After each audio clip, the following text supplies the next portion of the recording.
Hello everyone! Pupunta pala kami sa mga government offices ngayon. Need kasi namin kumuha ng SIN. Yun yung social insurance number nila dito. Kailangan mo ng ganun pag mag-work ka na at para makapag-avail ka ng healthcare coverage nila. At i-apply na rin pala namin yung mga bata ng SIN. Kasi qualified naman na sila kasi 12 years old and up yung pwedeng mag-apply nun. Need mo rin pala nun para makareceive ka ng benefits from the government at yung iba pang mga services ng mga government. Kaya kung bagong salta ka dito sa Canada, PR man or temporary resident, kailangan mong kumuha nun. Ang laking tulong na rin nun kasi makakapag-avail ka ng mga free services. Isa yon sa mga perks living in Canada. And after namin kumuha ng SIN, kailangan ko naman pumunta sa Canada Bank. Kasi kailangan ko rin mag-open ng bank account. And after dun, need naman namin pumunta sa busy services para makapagpa-picture. Picture naman para dun sa busy services card ko. Yun naman kung resident ka dito sa British Columbia. Yun yung yung identification card mo dito. At nakarating na nga kami dito sa downtown. Dito kasi located yung office ng government na kukunan namin ng SIN. First time kong makarating dito at hindi ganito yung ini-expect ko.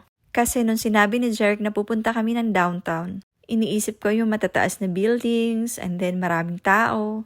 Kasi yung downtown, akala ko yung proper, yung city proper ba?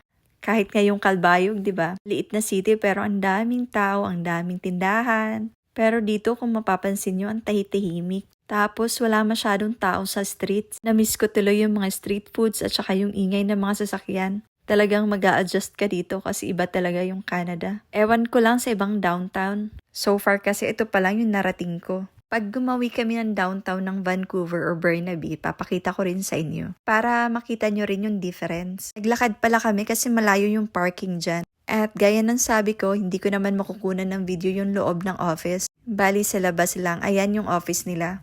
Bawal kasi yung video at saka photo inside.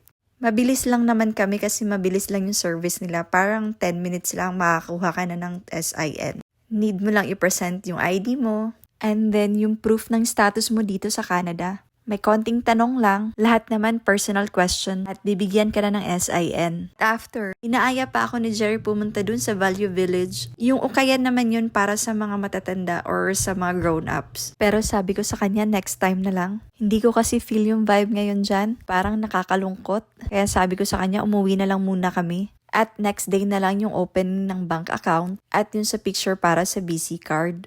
And then the next day, pumunta na nga kami para makapagpa-picture. Government office din yung pupuntahan namin. At para naman yun sa BC card ko. Pero this time, hindi na siya sa downtown. Along highway lang. At maganda na rin yung vibe at panahon ngayon. At nakarating na kami dito sa Service BC. Iba-iba pala yung government buildings nila. Depende sa service na i-avail mo. Diyan ako nagpa-picture para sa BC card. At bago matapos yung araw namin, dumaan naman kami dito sa Save on Foods. Ito yung grocery store na walking distance lang mula sa bahay na tinitirahan namin. Kapag may kailangan kami na konti lang, dito na kami bumibili. At as usual, bago namin kunin yung kailangan namin, need talaga muna namin maglakad-lakad at titingin-tingin. Baka mamaya kasi may kailangan pa pala kami na nakalimutan namin. Tapos kapag nakita namin, dun lang namin maaalala. Pero wag ka, nakalagay lang dun Save on Foods.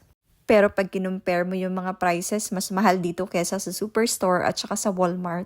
Kaya siguro mahal dito kasi mas malapit sa mga residential areas. May nakalagay dun seafoods pero wala nang laman. Meron na silang mga marinated meats dito. Pero konti lang yung selection dito. At maliit lang yung store na to. Like Superstore and Walmart na parang malalaking warehouse. Ito yung parang convenient grocery mo lang talaga. Kumuha na nga kami ng milk kasi yan yung kailangan namin. Gustong-gusto kasi ni Jeruch yung milk na yan.